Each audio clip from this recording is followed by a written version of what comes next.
Scott Georgia Tech head coach Geoff Collins. Coach, if you could open up with a short statement before we have questions. First of all, got to give hats off to Virginia Tech. That's probably the best roster. That's probably the best group of players that we've seen since we played Temple. Really good players across the board at every level. Offense, defense, offensive lines. Offensive lines, defensive lines. Thought it was the first game that the level of attrition caught up to us. Proud of the way the guys fought. There were a bunch of guys who were playing roles that they had not had to play, and they came out there and battled. But when you get yourself in a hole that much, that early, you can't overcome it. But again, credit to Virginia Tech, credit to their players. They've got some really, really good players. So. Okay, questions? Please raise your hand. Got a microphone. Jeff, in practice this week leading up to the game, what did you see from the team? Did you have any inkling that, it would go? I mean, you guys were out there. The energy was good. We're still constantly working on fundamentals, technique, getting better in every single phase of the program. So just those things were good. And you go out there and they started hot and were playing well. I don't think we started the way that we can and the way we will going forward. I thought it was a good week of practice. Thought the guys came in with the right mindset. We don't make any excuses in this program. Guys move around positions. We don't care. We just roll them in. Curtis Ryans, I think, got his first start ever, and I don't know if he's been above the line much this season.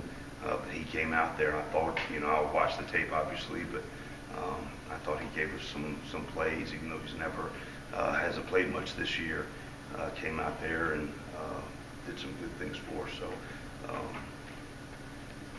It seemed like they did a good job of getting you sucked in, particularly Hooker with the screen passes and being able to kind of just draw your defenders in and get situations where you got out leveraged on the outside a lot. Yes, they did a good job of that. One of them, the one touchdown was an MA, which is not,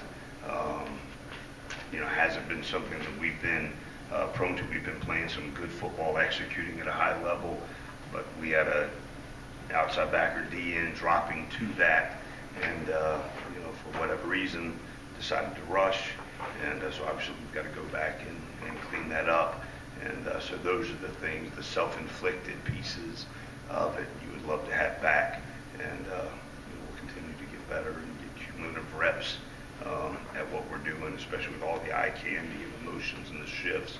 But it still comes down to executing at a high level, doing your assignment, doing your job, and we got to make sure we're doing a better job of communicating that regardless of who might be in certain spots. What was the mood like in the locker room after the game, and what sense do you get of these guys bouncing back coming into a short week? Yeah, I mean, they're resilient. I believe the comments that I made to them in the locker room, and that's sacred. And but I just told them the truth, and that's what we do. Here's the reason why. What happened, and we're going to come back tomorrow morning and watch the film with our coaches, get it corrected, and we got to have short memories because we play on Thursday night at home with Bobby Dodd, and we got to get healthy in a lot of spots, trying to get some guys back, on a short week, and some new guys that might have gotten banged up, got to get them healthy as well. But the mood and the mindset, we get this thing regrouped, that we'll have it, and we just got to make sure we're in the right physical space to be able to play Thursday night. It seemed like offensively, particularly in the first half, there were a lot of procedure penalties. Sure. You would get, particularly on second downs, that kind of got you back behind the chains, and then they were extremely aggressive, kind of just manning up and challenging you. Right. The line of scrimmage. What did you see from the offense and kind of the ineffectiveness Sure. in the first half? So just the being able to affect the game being able to make sure we have the motions and the shifts right on every level. And there were two of them that obviously there's two of them obviously wish we'd have back procedurally. Against a team that's got a really, really good roster, you can't have self-inflicted wounds like that. And with a young football team, you've got to make sure that everybody's on the same page. And on those two instances, we were not. We will get better going forward. There were some guys that were out there making some plays, and we'll continue to build on those moving forward. To that end, the first snap, there was a delay game. And obviously, first play. Yep. Was that any indication of there's things like focus or preparation like that? I would assume so. But just those things are inexcusable, and that's on me. And I'll take that, and we will get those things corrected. And Coach Collins, were you happy with Jordan Yates' play, and can we expect to see more of him later this week? Just trying to find a spark. With the offense, I think he got in his first time really playing significant snaps. Got in there and competed. Devin Ellison played his first game tonight, a running back. I thought he did some good things. Christian Malloy, being banged up at running back, they had to increase their workload, and was really proud of them the way they got in there and battled. And we're just, the nice thing about the new NCAA 4-game rule, we're a developmental program. There have been some guys like Demetrius Knight, like Chico Bennett, like Amarian Brown, and there's a couple others, Jemias Griffin, that is true freshmen, have contributed all the way through. And then there's other guys that, either by depth at the position or it might have taken them a little bit longer to develop. Well, they're at that point, and now we're able to get them into the game. And, we're excited about them. We obviously get to see them every day, but it's good to be out there on Bobby Dodd, on Grant Field, playing and contributing and battling in live circumstances. Michael Lockhart played significant snaps today because we had Chris Martin down, Antoine Owens down, Kelton Dawson down.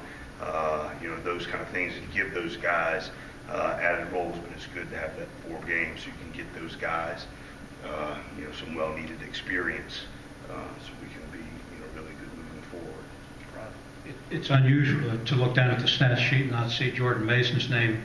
Were they doing anything special to take him out of the game, or was it just the way they play defense? We don't talk about injuries.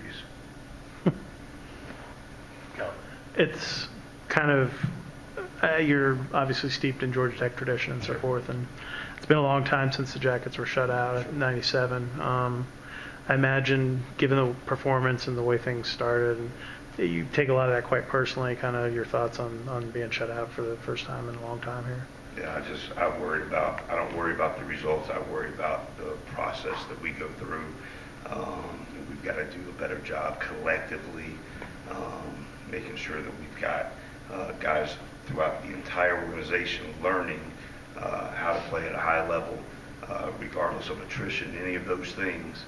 They've got to be ready when it's their turn to step up and play at a high level, and to play physical, tough football. And we'll continue to work on that so that we can always be playing at a high level. And whatever those things are, we're just going to be, doing good things. Anything else for Coach? Kevin and then Deshaun. This is probably not the easiest thing to tease out, but obviously you mentioned the attrition and guys playing out of place. And I imagine that has to do with, some of the misdirection really kind of getting some of your guys. But can you, as far as like the execution of guys doing what they're supposed to be doing, what did you see as far as that goes? Well, that just back to just defensively, just a lot of window dressing and, those kind of things, having great eye discipline, one touchdown on play action, corner route, just having eyes on your proper guy and covering that guy. So those are just things with cumulative reps. Got to keep getting better at. and have an attention to detail regardless of all the eye candy, emotions and shifts and all of those things. Number 2 is number 2 in the final picture. That's who you got to cover. And so just those kind of things we got to get better at. They were bringing a ton of pressure, and just making sure the IDs are correct. You've got the protection going the right way so that we can execute at a high level to get everything picked up. And I just think the multitude of it, we just got to continue to get cumulative reps at those things, and so we can just be executing at a high level at all times, regardless who's in there. Coach, pardon me for the two-part question. What are you doing or saying with the guys in regards to the importance of their confidence moving forward, and even just getting ready to prepare for a short week? How does that kind of change things for you? I mean, we just, all the time, every single day, all we talk about is getting better and learning the game plan, understanding it, go out there and practice at a high level, because practice means a lot, so they can execute and play really well. And we already met with, so what I did, or what we do, is every young man that's been a captain in this program this season, met with them on Thursday, told them what the plan was for the short week, so they would know and go ahead and have a insight in how we're going to do this week coming up, and so they understand what we're going to do tomorrow when we come in, and so those are the things that we do, and we try to teach them the process all the time, so we can play really well. Anything else? All right, thank you, Coach.